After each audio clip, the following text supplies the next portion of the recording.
Assalamualaikum warahmatullahi wabarakatuh. Selamat pagi anak-anak semua. Bagaimana kabar kalian hari ini? Saya harap kalian tetap diberi kesehatan dan keselamatan. Jangan lupa untuk tetap menjaga kesehatan dan mematuhi protokol kesehatan yang berlaku sesuai dengan anjuran dari pemerintah. Karena pada saat ini kita masih berjuang untuk melawan pandemi COVID-19.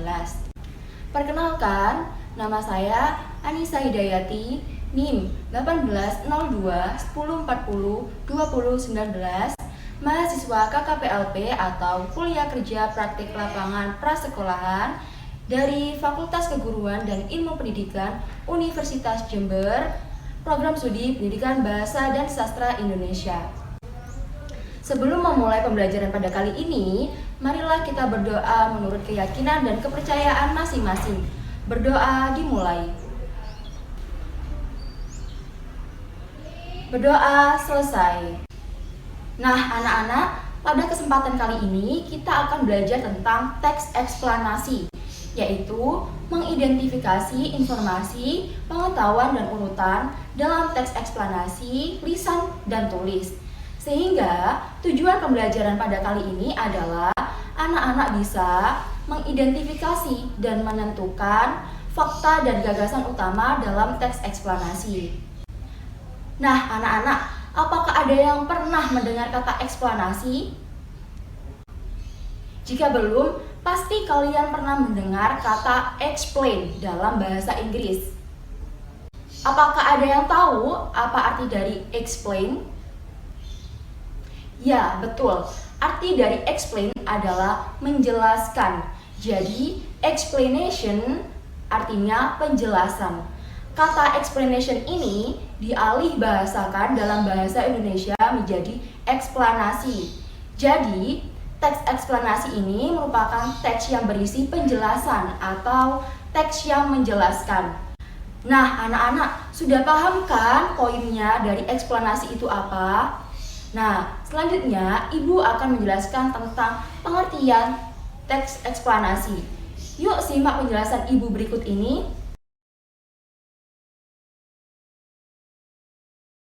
Pengertian teks eksplanasi. Teks eksplanasi adalah teks yang menjelaskan proses terjadinya suatu fenomena atau peristiwa. Nah, teks eksplanasi ini merupakan teks yang berisi tentang proses mengapa dan bagaimana suatu kejadian atau fenomena itu terjadi beserta sebab dan akibatnya. Fenomena apa yang terjadi? Fenomenanya adalah fenomena sosial dan fenomena alam. Fenomena alam contohnya banjir, terjadinya langit berwarna merah jingga pada saat matahari tenggelam, kemudian terjadinya pelangi, gerhana matahari, dan gerhana bulan, dan masih ada beberapa contoh fenomena alam yang terjadi di sekitar kita. Kemudian untuk fenomena sosial, contohnya kemiskinan, pengangguran, urbanisasi, kemudian pandemi COVID-19, dan beberapa contoh fenomena sosial lainnya yang terjadi di sekitar kita. Nah, anak-anak sudah paham kan tentang pengertian teks eksplanasi? Jadi, kenapa sih kita harus mempelajari teks eksplanasi ini? Ada yang tahu alasannya? Ya, betul. Agar kita dapat mengetahui sebab dan akibat dari terjadinya suatu peristiwa atau fenomena yang ada. Dan ketika kita sudah tahu mengapa atau bagaimana fenomena itu terjadi, maka kita akan dijauhkan dari informasi hoax atau palsu. Nah, sampai sini sudah paham kan pengertian teks eksplanasi? Selanjutnya adalah tentang ciri-ciri teks eksplanasi. Nah, anak-anak, setiap teks ini memiliki ciri-ciri yang membedakannya dari teks yang lain. Nah, ciri-ciri teks eksplanasi yang membedakannya dengan teks yang lain antara lain. Yang pertama, menjelaskan suatu kondisi atau fenomena. Nah, seperti yang sudah dijelaskan tadi, bahwa teks eksplanasi adalah teks yang menjelaskan tentang proses terjadinya suatu fenomena. Sehingga Hal tersebut termasuk dalam ciri-ciri teks eksplanasi. Kemudian ciri yang kedua yaitu memiliki struktur. Terdapat 3 struktur dalam teks eksplanasi, yaitu pernyataan umum, deretan penjelas, dan interpretasi. Kemudian ciri yang ketiga yaitu bersifat informatif dan tidak berusaha mempengaruhi pembaca. Jadi, teks eksplanasi ini hanya berguna untuk menjelaskan atau memberikan suatu informasi dan tidak untuk membujuk pembaca untuk mengikuti atau melakukan sesuatu hal. Jadi, hanya berguna untuk menjelaskan suatu proses terjadinya suatu fenomena.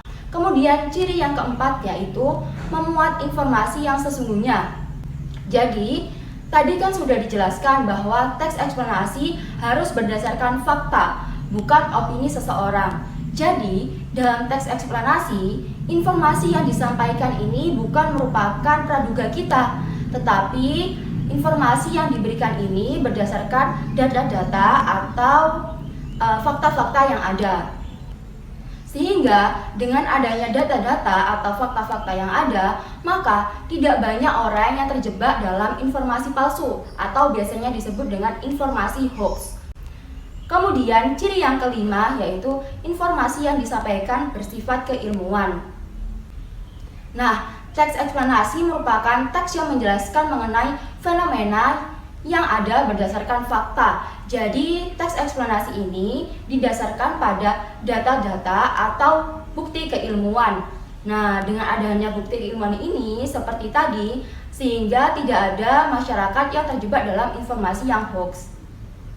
Nah, sudah paham kan tentang ciri-ciri teks eksplanasi? Selanjutnya yaitu fakta dalam teks eksplanasi. Yang selanjutnya adalah fakta dalam teks eksplanasi. Setelah mengetahui pengertian dan ciri-ciri teks eksplanasi, kalian pasti sudah mengetahui bahwa teks eksplanasi ini merupakan teks yang menjelaskan suatu fenomena berdasarkan fakta. Jadi, fakta dalam teks eksplanasi ini merupakan suatu peristiwa atau fenomena yang sungguh-sungguh terjadi, bukan merupakan fenomena hayalan penulis saja.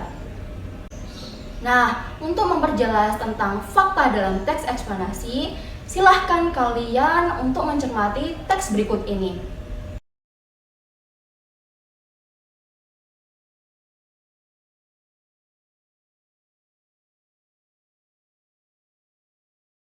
Dari teks tersebut, teks manakah yang memuat tentang fakta? Betul, teks nomor 2 merupakan teks yang memuat tentang fakta. Teks nomor 2 ini termasuk fakta karena di dalamnya memuat informasi yang sesuai dengan ilmu pengetahuan.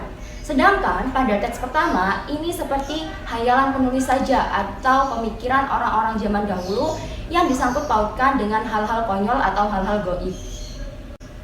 Nah, anak-anak sudah paham kan tentang fakta dalam teks eksplanasi? Nah, yang terakhir yaitu gagasan utama dalam teks eksplanasi. Paragraf eksplanasi ini biasanya dikembangkan berdasarkan gagasan utama atau ide pokok. Nah, kalian sudah tahu kan apa itu gagasan utama? Gagasan utama merupakan gagasan yang dijadikan dasar dalam mengembangkan kalimat. Nah, anak-anak, gagasan utama ini biasanya digunakan untuk mengendalikan pikiran penulis tentang topik yang ingin disampaikan kepada pembaca dalam paragraf tersebut. Selain itu, dengan adanya gagasan utama ini biasanya untuk memudahkan pembaca dalam memahami isi paragraf. Anak-anak, apa kalian tahu berdasarkan letak gagasan utama, paragraf dapat dibedakan menjadi berapa? Ya, betul. Berdasarkan letak gagasan utamanya, paragraf ini dapat dibedakan menjadi 3, yaitu paragraf deduktif, paragraf induktif, dan paragraf campuran. Nah, anak-anak, pasti kalian sudah tidak asing lagi kan dengan 3 paragraf ini. Apakah kalian tahu perbedaan 3 paragraf tersebut? Ya, betul. Yang pertama, paragraf deduktif merupakan paragraf yang ide pokoknya berada di awal kalimat dalam paragraf. Kemudian yang kedua, paragraf induktif merupakan paragraf yang ide pokoknya berada di akhir kalimat dalam paragraf. Dan yang ketiga, yaitu paragraf campuran merupakan paragraf yang ide pokoknya ada pada awal dan akhir kalimat pada paragraf. Nah, bagaimana, sudah paham kan tentang teks eksplanasi pada pertemuan kali ini? Sekian materi yang dapat saya sampaikan, semoga bermanfaat. Dan untuk anak-anak, jangan lupa untuk tetap semangat dan terus belajar. Sebelum mengakhiri pembelajaran pada kali ini, marilah kita berdoa bersama. Berdoa dimulai. Berdoa dapat diakhiri. Terima kasih. Wassalamualaikum warahmatullahi wabarakatuh.